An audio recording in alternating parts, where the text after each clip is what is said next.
Hi, Jaana. Welcome to the show. Please introduce yourself and talk about your work. Hi, Jen. My name is Jaana Hull. Short for Jaana. I get asked a lot where my name is from. It is a Scandinavian name, very popular in Finland. I am not Scandinavian. My mother shopped in a Scandinavian boutique called Jaana's Boutique. So that's how I got my name. It is my name and I love it. Um, I'm formerly known as Mrs. Healthy Talk. I used to fly around the United States when I was a flight attendant and I could fly for free. I decided to fly around the United States and do health talks. I was learning a lot I was in natural medicine school in Florida and I started learning how to reverse medicines. I learned what medicines were made out of, and I wanted to share it with the world, teach athletes how to eat for performance, teach people how to heal from the inside out, basically. So that's who I am. For the last 15 years, I have been doing what I love, flying around, helping people with health. And during COVID, it turned into COVID testing and COVID tracking and tracing and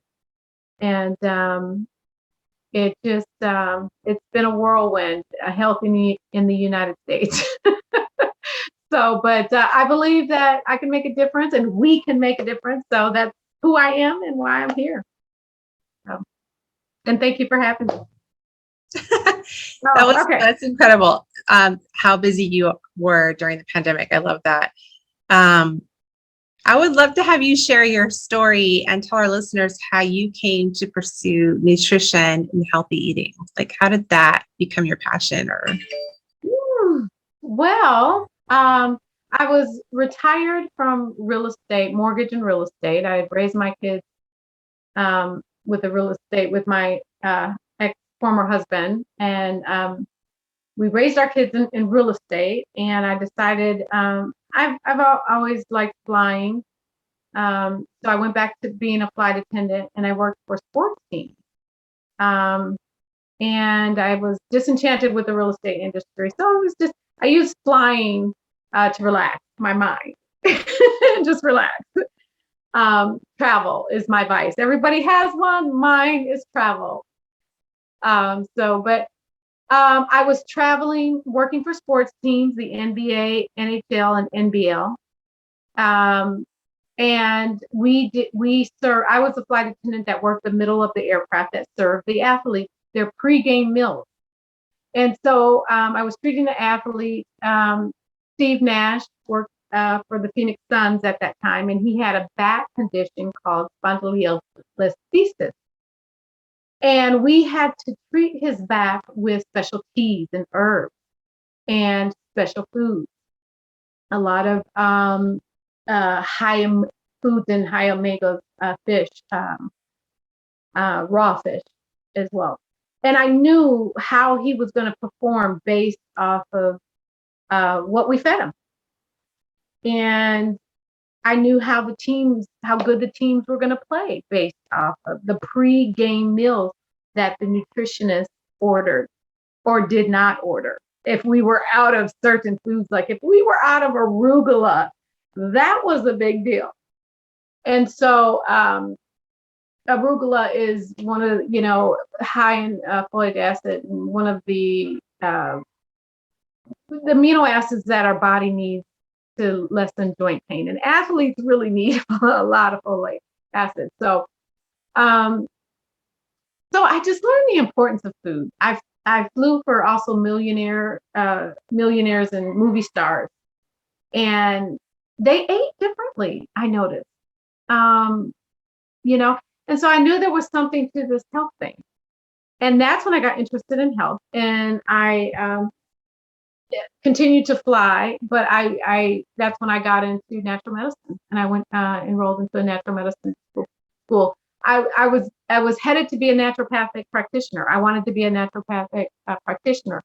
But then when I learned what the number one cause of disease was in the United States, which is not what you think, I learned that it was over medicated people. that diseases were brought on from misdiagnosis. The number one cause of disease was misdiagnosis. Whoa. I dropped out of school after 3 years of medicine, and I started flying around and healing my family of high blood pressure, gout,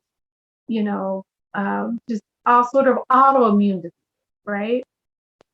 Cancer even, reversing cancer, where they would go back to the doctor after eating natural foods and live enzymes and natural teas and things, and they could find no cancer.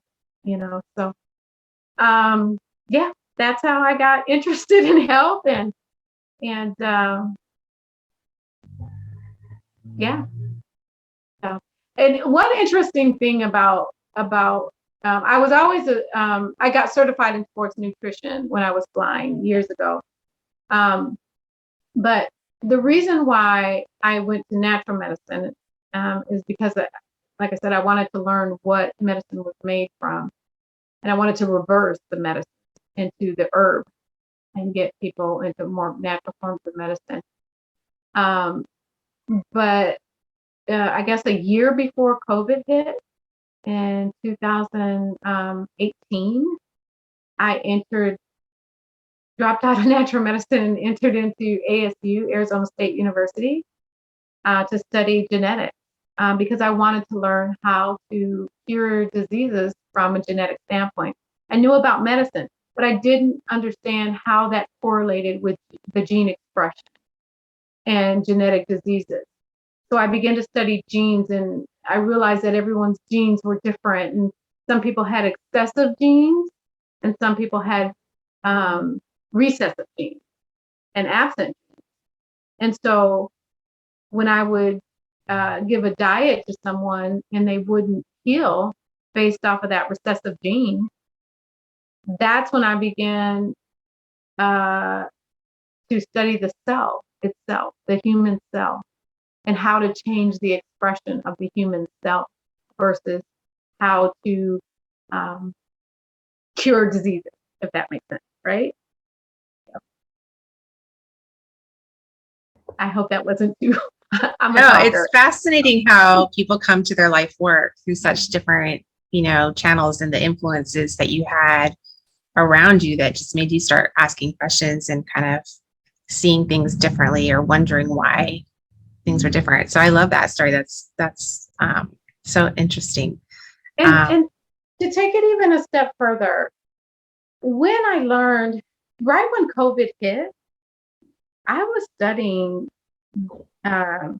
viruses under a microscope, watching them mutate at astronomical rates. And when COVID hit, I was studying in a biology class, natural selection, and how animals preserve themselves through natural selection.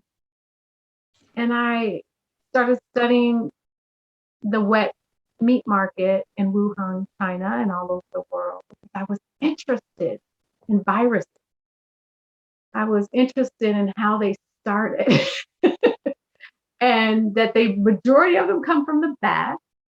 And I knew that it wasn't just the bat that start viruses in China and Asia. It was the wet market all over the world, that viruses mutate through animals, period, birds and animals.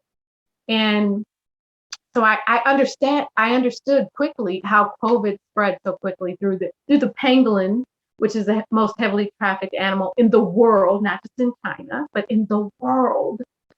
And those two, the combination of the two animals, the pangolin and the bat, how that virus, just spread so quickly.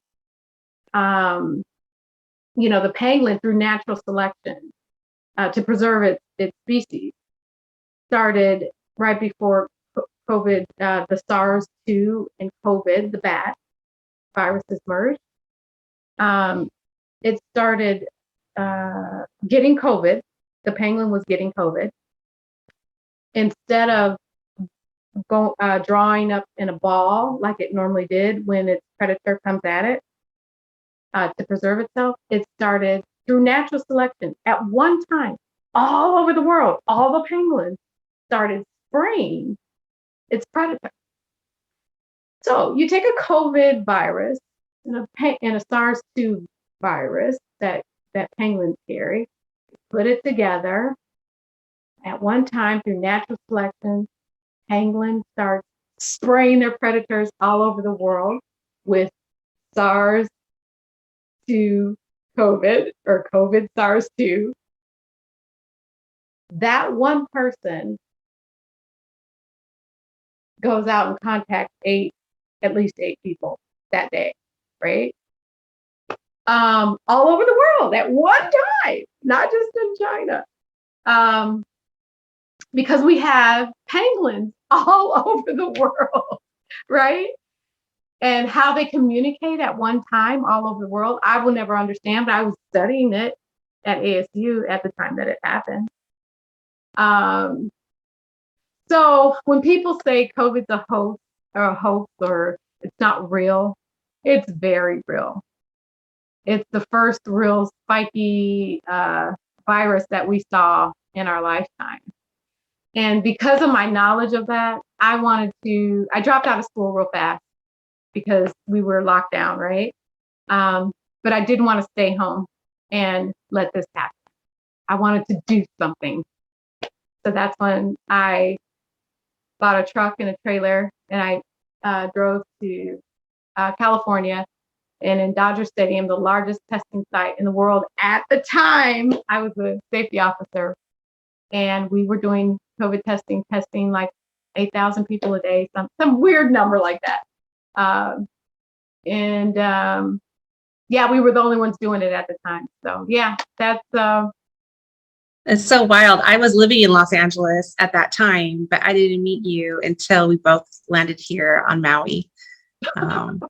Right. So sometimes it's really interesting how things evolve. I have not heard the story about the evolution of the animals being a part of it, but that totally is fascinating to me. I'll have to look into that more. That's like a really cool awareness. Yeah. So I have a question for you. What's your journey of awakening been like, your spiritual journey, or are there any spiritual practices, teachers, or lineages that you have found alignment with? Yes. Before I got into health, when I was back in real estate, I went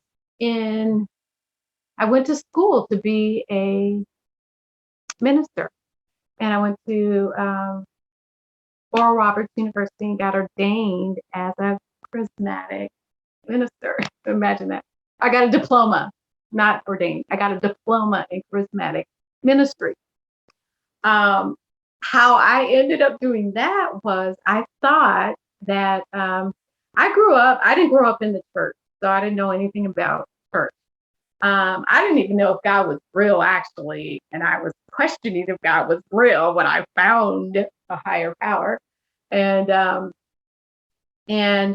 so I was fascinated by the Holy Spirit of the aspect of God and everything, and so I wanted to learn more, and so that's why and the reason why I got a diploma in preaching is because I learned in a very strange way that I was influential.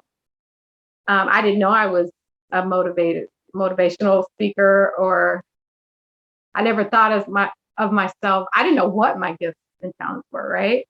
So when I found out what they were, I was like, oh, I want to do this all over the world. So yeah. So that's actually my spirituality and my relationship with my creator actually came up from before the health industry did. Wow. So that's so fascinating. So that was before you even began working as a flight attendant?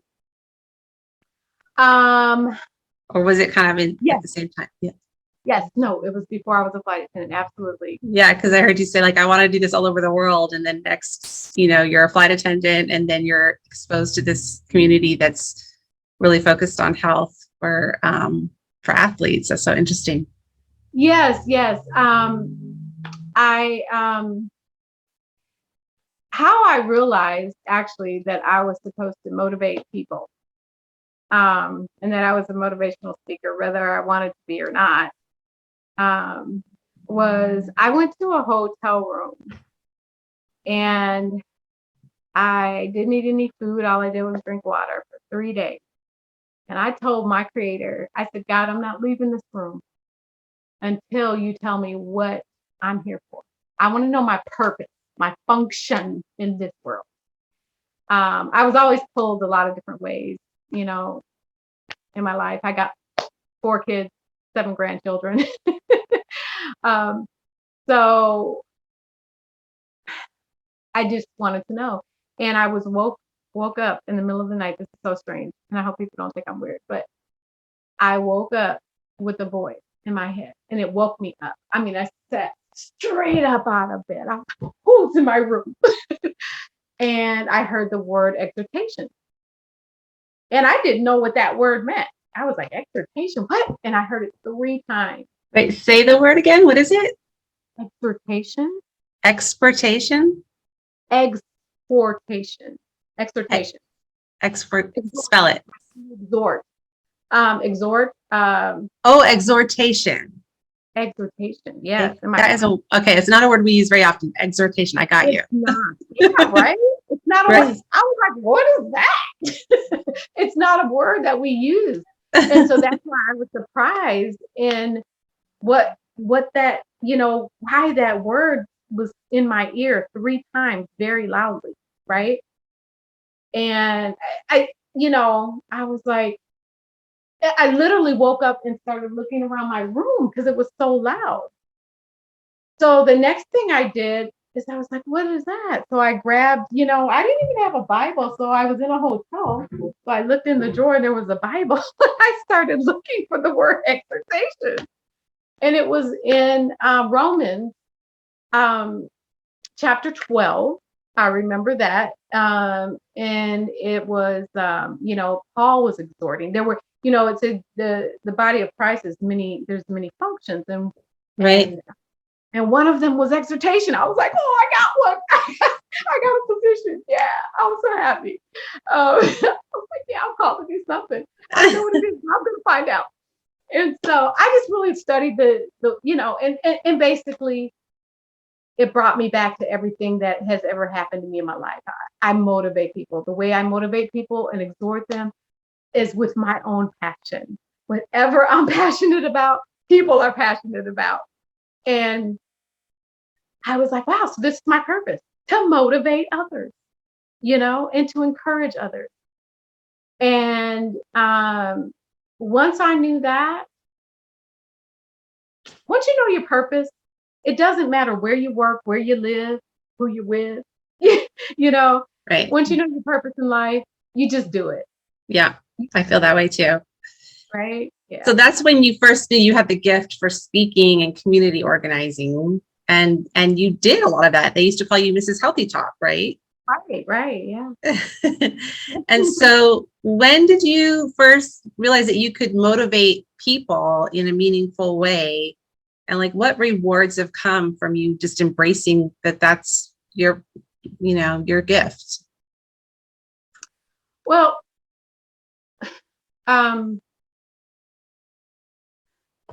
that's when I realized it, and so that's at that point, that's when I got into ORU because I wanted to learn how to preach. I saw these, I was like, I can't preach, I can't motivate people, I can't speak, and like Paul did, like and so that's when I started studying my gift, right? And so I asked the Lord to use me very heavily in the gift of the Holy Spirit. Healing was one of the ones that, just one, the gift of wisdom, the gift of knowledge, the gift of laying on hands, um, they call them apostle at Oral Roberts University, told me that out of all the gifts, my healing gift was the strongest. And so,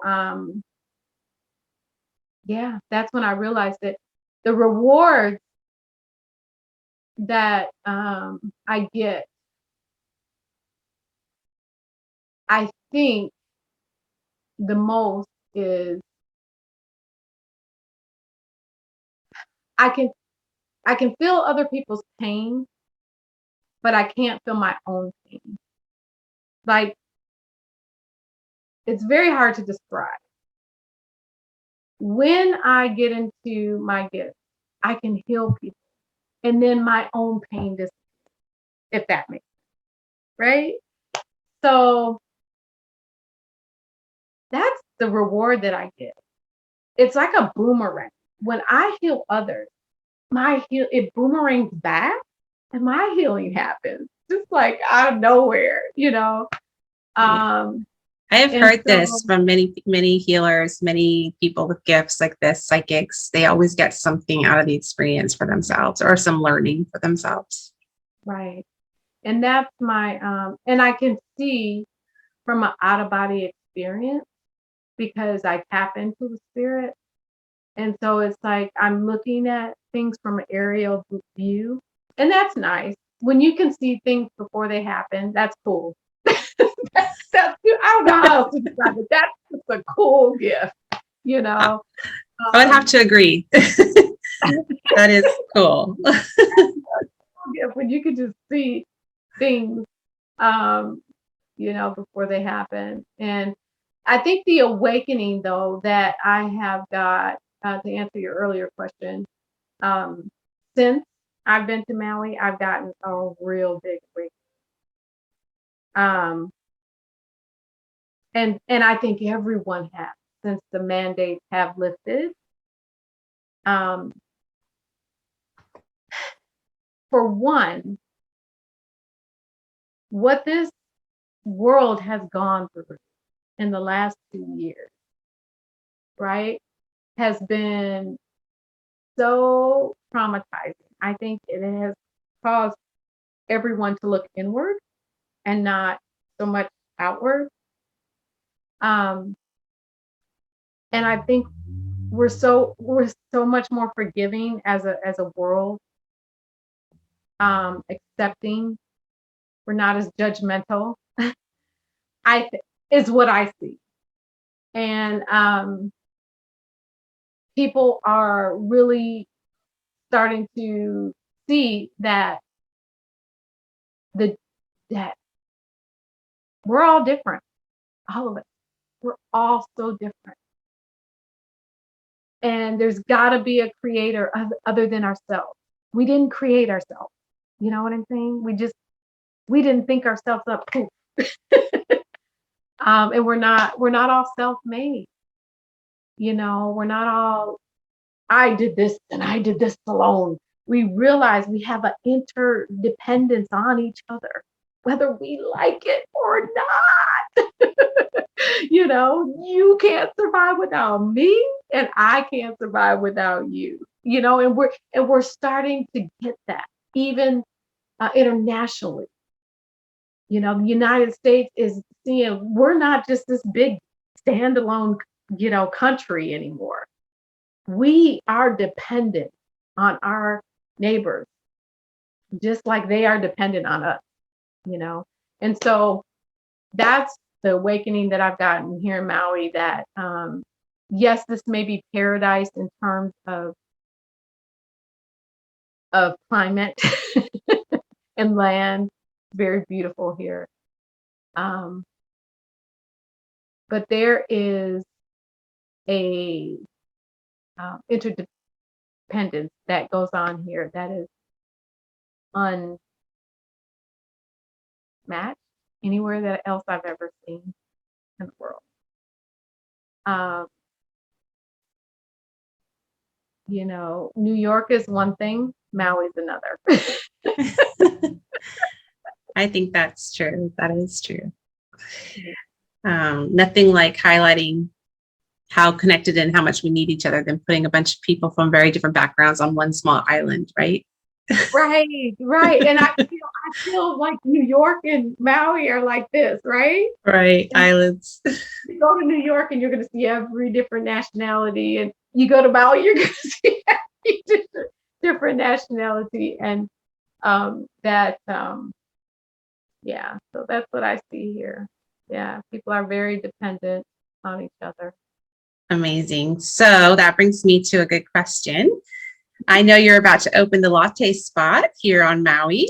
Can Yeah. you tell us a little bit about your vision for that experience and what your goals are for your guests that come to the Latte Spot and how that all came to be? Yes, I will. So, being a guru in health, when I, at the end of 2020, caught COVID, it almost killed me. I caught it at a time where there were, it was the height of terms of death. They were slapping everybody on ventilators. They were just coming in too fast. Doctors didn't know what, and nurses didn't know what to do. They were just hydrating people, putting masks on them, getting them on the ventilator, and hoping for the best. And that was killing a lot of people real fast. So it almost killed me, but I fought my way out of the hospital, got to a level 1 hospital where I begged for steroids. They gave them to me. Hallelujah. Calmed down the inflammation. I had a big COVID was collapsing my right lung over here. I just eating away at the tissue like it did with the spike proteins, and fluid was starting to get in. Luckily, they caught it when they did. I survived. But after I survived, boy, was inside of me torn apart. I was, for 8 months, I was losing my hair. It was turning gray. I was wrinkling real bad, gaining weight. Um, what else? Joint pain, shortness of breath. I used to be a runner. I couldn't jog anymore. Uh, my brain fog was so strong, coffee, tea, nothing worked. I was doing the lattes, um, you know, and I call them nutritional lattes. I was doing smoothies. I'm sorry, smoothies. So with smoothies, you put in your proteins, your collagens, your berries, right? Your fruits and vegetables, and you think you're so healthy. I was eating smoothies and my teeth were rotting. It was too much um, citric acid for my teeth, right? Everything was so sensitive. I had lost my smell and taste with COVID like everybody else, but then when it got out of it, I could smell more and taste more. Everything was so sensitive. So I realized I was not healing at a cellular level. I was taking a boatload of supplements. Nothing was happening, wasn't working. I was getting infected. I started getting infections in my feet that I didn't know anything about. That never used to happen to me. So 8 months in, I was like, let's stop all. How can I get all of these nutrients, minimize my nutrients, or minimize my supplement intake? I'm sorry, but maximize my nutrients. I need to get nutrients into my body because this is not working. This medicine not working. So I wasn't absorbing, if that makes sense. I wasn't absorbing what I was intaking.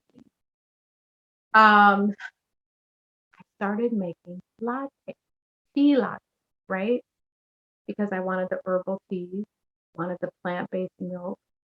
And I started putting my supplements in my tea. That was a much easier way for my body to absorb the nutrients. I started taking precursors, chlorophyll, CoQ10 in the ubiquinol form, different uh, vitamin E's, vitamin A's, vitamin D's. I started putting these into my lattes instead of my smoothies. These big, gigantic smoothies, it was putting weight on me and too hard on my teeth. Little, tiny, small lattes, 12-ounce lattes. I was getting all my nutrients. It was tasting better and tasting good. My lattes are good. And I've I was, had one of your lattes. They are good. oh, yes, and I was healing, and I was losing weight. What I was doing, I was like, how am I losing all this weight? Yay! My lattes have so much nutrition in them. I was reaching autophagy, which autophagy is your body self eating itself. It discards your bad cells, makes way for new stem cells, right? So it's got anti-aging. The same nutrients that we use for anti-aging, we also use for healing. Yay! And we put them in the lattes. So I was reaching autophagy without fasting for, 24, 48 hours, like my partners, my health coworkers were. And I used to do intermittent fasting, and I still do occasionally. But when you're healing, you need too many nutrients. It's hard to intermittent fast when you're healing. It's good maybe once a week to do, 12, 24 hours once a week just to cleanse your body out, detox, and reset it. But you got to be real careful with fasting when you're trying to heal. Um, so my lattes were giving me so much nutrition in the morning. I wasn't hungry, right? In the afternoon. And even for dinner, I'd have a latte, a turmeric latte, yummy, that I'd put my collagen, hydraulic acid, my boswellia. I'd put all my joint multi-supplements into my turmeric lattes. And I slept so nicely. My ashwagandha, right? And I just slept so great. My skin started looking amazing again. Not to be conceited, but I'm a Leo. And I felt younger again. My vitality came back. I feel like running again. A friend of mine talked to me about a different way to exercise where my joints didn't hurt, you know. So I wrote a book about it, and then I said, I know, I'll start a latte spot, tea latte. Because coffee, we have to be real careful with coffee. It can deplete your collagen. It can degrade your bones a little bit. It's real acidic, and it's hard on your bones. So you have to be careful with coffee. I don't like drinking coffee every day, only once in a while. I really prefer the nutritional tea opposed to the coffee. However, you can put those nutrients in the same coffee lattes if you use a good organic, and that's real important. Or an organic, locally grown will give you some nice prebiotic properties, prebiotics out of your coffee. So not that coffee is bad for everyone. It's just you want to be careful when it comes to nutrition. So a latte spot, mostly teas, a little locally grown organic coffee. I just thought was a wonderful idea, and a community-based pop-up tent, not a brick and mortar. That was important to me because I'm a community servant, and that goes along a line with my community service. And helping baristas. They, I really like. I'm not a good barista. I'm a good health professional. I'm a good healer, but I'm not a good barista. So I have baristas help me, and I partner with baristas, and they make the lattes look so pretty. I make them nutritional, but they make them look pretty, and because they're artists, they're coffee and tea artists. We use plant-based milk.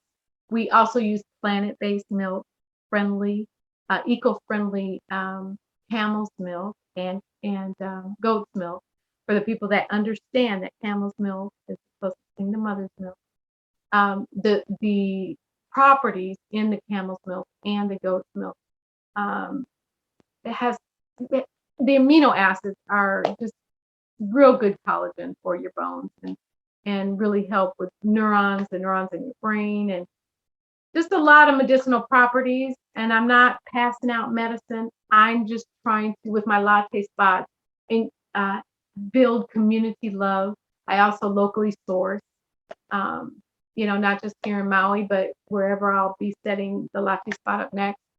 And that's important, bringing the community closer together to locally source wherever you are. That's really important for health of the community, but health for the people too.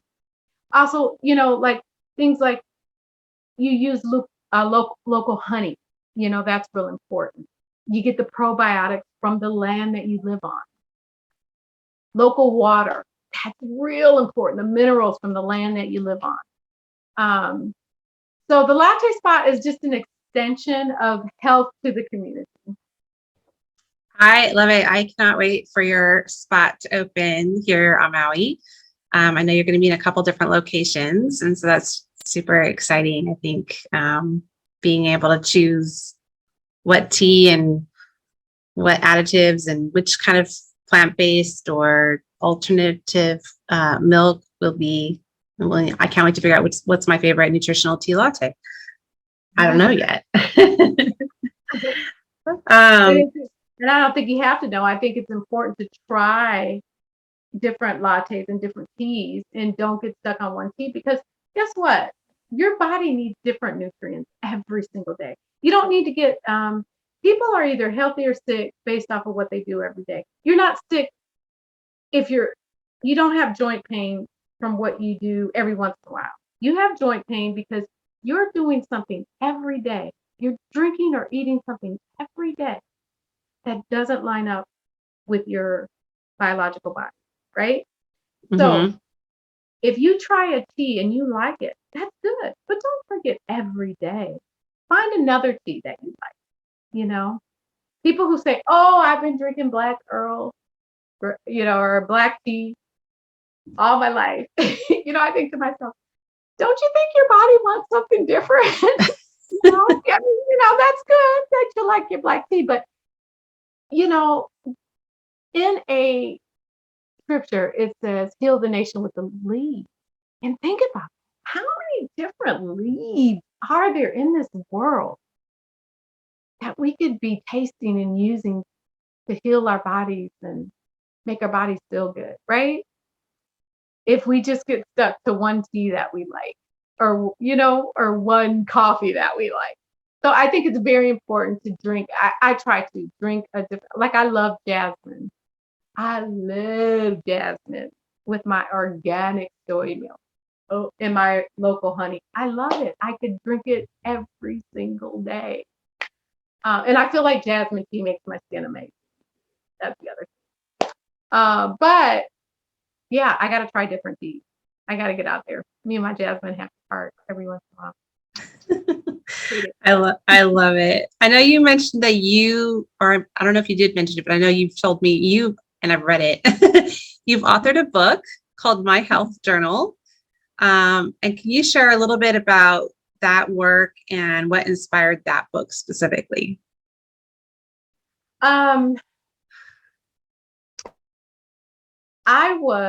At the time, I was just amazed that how I struggled with my health, being a health professional, how I struggled with my own health for 8 months. And yet in 2 months, after switching up my anti-inflammatory foods and beverages and exercise, that the health difference, right? So what I did is I know. So I posted a picture. That's what it was. I posted this before and after picture on Facebook into a group, a COVID long haul group. And in like 24 hours, there were over 394 likes exactly. And about, I want to say 800 comments. How'd you get rid of joint pain? How'd you get rid of shortness of breath? And I went in and I tried to answer one of them. And I said, whoa, I didn't see all these comments. I will write a short book. I was going to write a 15-minute short read on it and post it on Amazon on how I did it, right? To answer all of these people, because Facebook shut me down. They froze the post, and they wouldn't let any more people like it. You can't like it. It's still up, but it's frozen. You can't like it or you can't respond. The people I can't respond back to the people. They totally blocked me. So then on my Heads Up Health page on Facebook, I started trying to do videos and show people the supplements that I was using. They gave me a warning. They said if I didn't stop posting those videos, they were going to shut me down because they felt that I was misleading people. So I said, well, if I write a book, they can't shut me down. I tell people to read my book. Twitter gave me a warning too. I was talking about ivermectin on Twitter, and they gave me a warning. We're going to shut you down if you don't stop. So I was like, I'm getting blocked on social media. I'm really, I used to have 5,000 followers on Twitter. I now have 32. Okay. They just blocked me. I was like, I can't with social media. So that was the reason for my book. I wanted to call it The Long Hauler's Diet. They Amazon wouldn't approve that title. Again, they felt I was being misleading. I really struggled to post my picture, the before and after picture. They didn't want me to post that on the cover, but somehow I got that through. I don't know. So yeah, that was my reason for writing a book, just to help people with joint pain, shortness of breath, anti-aging, healing. It's autophagy without, starving yourself to death. Comfort food without giving up your sweet, your meat, I couldn't give up meat. I couldn't. Even now, I was a vegan. Even now, when I eat a wild caught fish fillet, do you know how good my joints feel? There's a lot of omegas in meat that my body needs.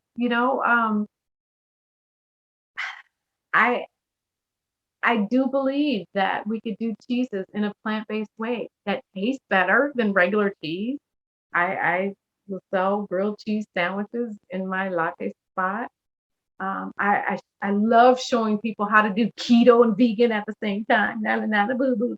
I hate all these diets. I really do. I hate keto. I hate vegan. I hate vegetarians. I hate paleo. I hate them. Just eat the way the Bible says that you're supposed to eat. But it's hard because all of our foods are genetically modified. So get to the genetically modified foods if you can, and put them together. Put keto. Get to healthy fat. Healthy fat in a vegan way is just like, I don't know how to say it. It's fun. So that's that's why I wrote the book, and I want to be able to help a lot of people. And I called it My Health Journal because it's just my journal. It may not work for you, but that's why I listed the foods and the supplements, because for you, it might be different supplements. For you, it might be different foods. But here's the foods that, like for instance, during COVID, with no smell and taste, all I craved was lettuce, not just lettuce, iceberg lettuce. I was eating them like apples. Purple cabbage, not raw, but cooked, with no salt or butter. I just was craving purple cabbage. What else? Weird things like that, right? My body wanted. But there was reasons that my body wanted that to fight this thing, So everybody's body's different, but that's why I wrote the book. Not to, I got to go out and buy these 100 products. And like, you can follow me on Amazon, my product list. Like everything I list in my book, if you want to know, like in a short synopsis, you can follow me and it'll show you what I buy, right? So, but you don't have to use those. I'm just hoping it will inspire you. Think about some things that you might have forgotten about, because we forget when we get sick. We're just like, I don't know, just give me an aspirin, ibuprofen, and I'll be good. We forget how to eat because our brains hurt. So that's why I wrote the book. That's amazing. And I downloaded the book. It's an ebook, and I found it to be very fascinating, your approach and how you kind of went about figuring out your own health. And you've survived COVID twice now, right? And you look fantastic. I caught the Omicron. I guess it was the Omicron. They didn't tell you with the PCR test, which they could have, but they didn't. Give them. Yes, I got that right when I got here. I was so disenchanted, and it was nothing like the first one. But it was like a flu, you know. It was body aches, and yeah, I was sick. But nothing like I couldn't breathe, I'm dying, my heart is stopping. No, it wasn't like that. Yeah. So and that's another awakening I think that we are all coming into is whether you got the antibodies through catching COVID or the vaccine, having the antibodies is so important. And for the people who have never gotten COVID or the shot, I think I truly believe, and this is just my personal belief, that they're completely fine because that first strand has died out. It has killed itself through mutation. I believe that. So I believe that if they get it, they'll get the lesser strand.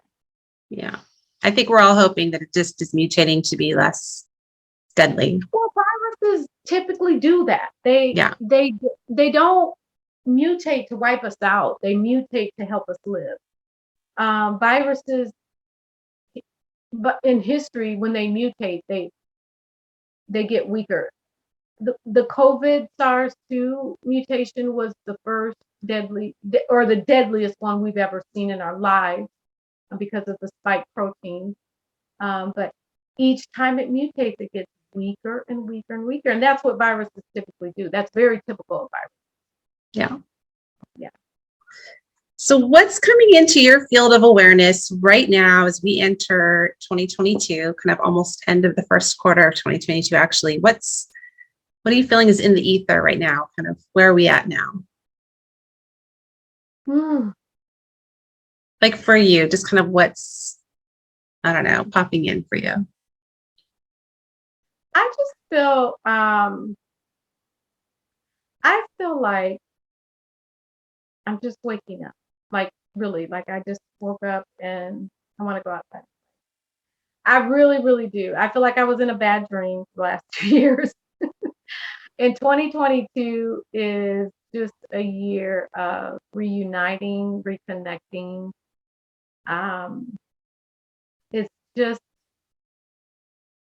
a year of just picking up where you left off, but even better. You know, I feel like I'm getting ready to get back on a plane and fly around and continue having fun in the community that I serve. That's what I feel. And I feel like really, really, I light up the room. I light up the community wherever I'm at. I light it up, and it's fun because I get to share my energy because I have a lot of it for some odd reason. I have a lot that I have to share, and I get to. And so that's what I see for me, just travel and, just continuing to share. I really am missing my grandkids, so I think I'll be spending a lot more time with them. A few of them are getting to be teenagers now, but a few of them are still preteens and in that fun stage. When they get over like 14, 15, you kind of have to let them go. But I still have like 4 or 5 of them that are still like, yeah, grandma, let's go hiking or whatever, whatever you want to do, grandma. And so I like being a big kid with them. So that's what I see for myself, just playing with my grandkids, flying around, traveling. I'll probably, buy a trailer here pretty soon again and just start doing that. That was really fun. United States has a lot to offer when you just like travel through it, not just on a plane, Yeah. like when you just travel and you just see all these sites, you're like, am I still in the United States? Wow, I never seen this place. So it's really fun. So I want to finish exploring the United States and what it has to offer in terms of beauty and stuff. Yeah. Yeah. The pandemic changed the way people work. It changed the way they play. eat. I know you've shared how it changed how you eat. What's your biggest piece of advice for someone reclaiming their life after the last 2 years of pandemic isolation? Yeah, just get outside. I mean, really, if you want to change your mood, get outside, get around people. And I'm not talking about drive around. Don't drive around, 'cause that could change it in a bad way. You could like have road rage or something, or run into people with road rage. But get out into, the stores, the parks, the communities, and just, go window shopping. Don't necessarily buy anything, but not encouraging being broke like myself. Uh, but just get around people and just see how genuinely happy everyone is to be let out. It's just like, I love your smile. You look great. And like I could start off in a bad mood, worried about my problems. But then when I get outside around everybody else, it's like everybody's so grateful to just be alive. That's a good place to be. That is a great place to be. So I would just suggest for everybody just to get out of your normal routine, let's say, whether it's working at home or, just going straight to the job and coming back. Mix it up, mix it up a little bit and get around your normal groups, your normal people, and just get out to some strangers, and just see how the rest of the world is doing. And you might be enlightened in terms of when you are not grateful for life, you don't realize that you're not, if that makes Yeah. sense. And it's so easy to get wrapped up into, oh gosh, I'm depressed. You know what I mean? And so when you get around people who are either A, worse off than you, but happier than you, right? Or B, better than you, and or seem better than you, but yet they're unhappier than you realize that your situation, whatever it is not that bad. Happiness is a choice, and it's up to you to choose it every single day, regardless of the circumstances around you, right?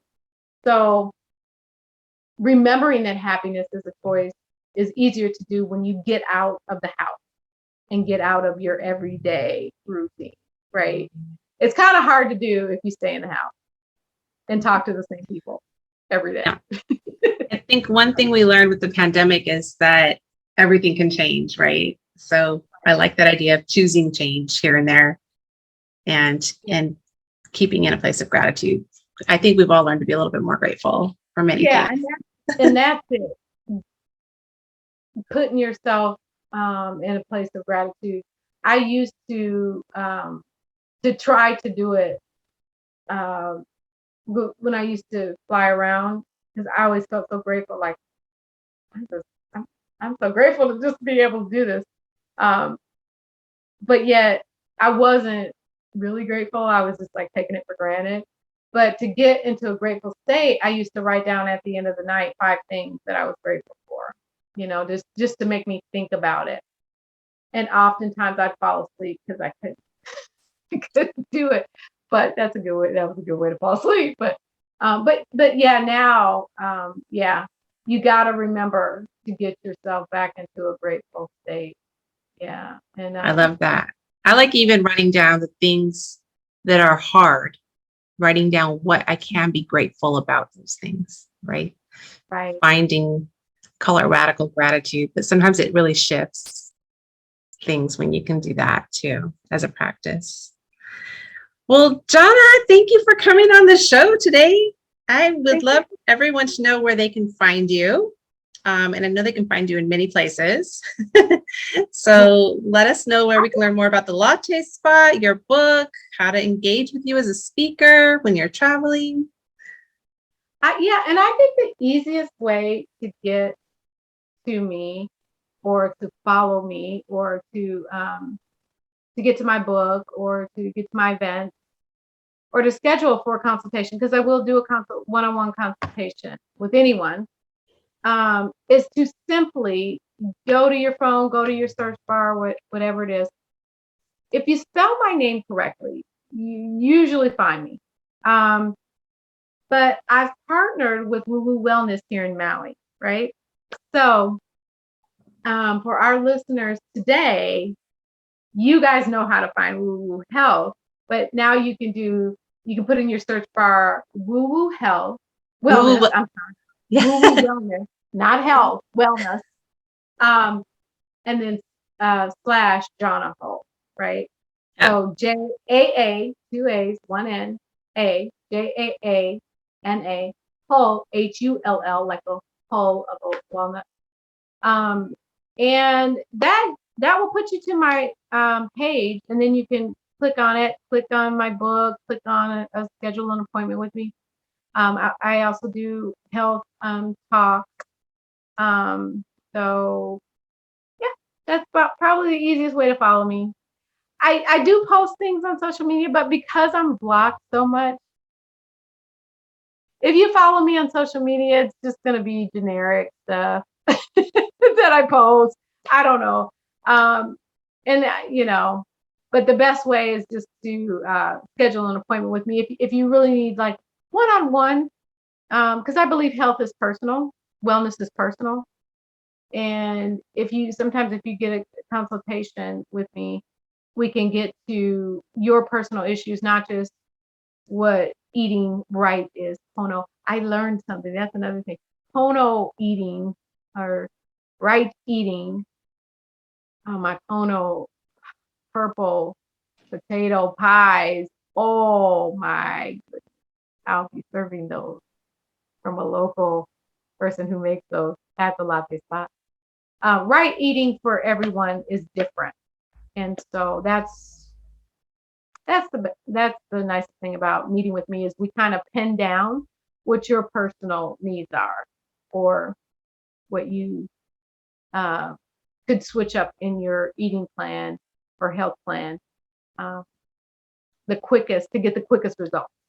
Yeah. So. Well, we're very excited at Woo Woo Wellness to have you be a healer in our family and always supporting your work and your excitement and passion for nutrition. It's been really fun to meet you here on Maui, and we'll be definitely following you and catching up with you again. Yes, so support. If you want to support my work so I can keep doing this, please become a wellness warrior at the level of, sorry, there was a flash, but at the level of $2 a month. You can't beat that. And what that does is bring support to me and other healers on Maui. And that's one way you can support me so I can keep doing this work. I do have other jobs, as people may see me on Maui. I do work for a living, but sharing my wellness is my free gift. But I still do need support sometimes. So. We all need support. That's what this network is about. So it's at woowowellness.com/Jaana Hull. And then you can get to Jaana directly. You can buy her book and make an appointment with her if you want to. And eventually I want to get some Wellness Warrior t-shirts made up. We're going to do that. We have to do that. That's our newest level. Thanks. Jaana inspired us to create a new level at Woo Woo Wellness. So we're going to get some bumper stickers and some swag coming soon. Yes. Awesome. Thank you for giving me a platform to share my energy without blocking me or shutting me down. That's what we're about. Awesome. Thanks, Jaana. Okay. Thanks, Jen. Bye.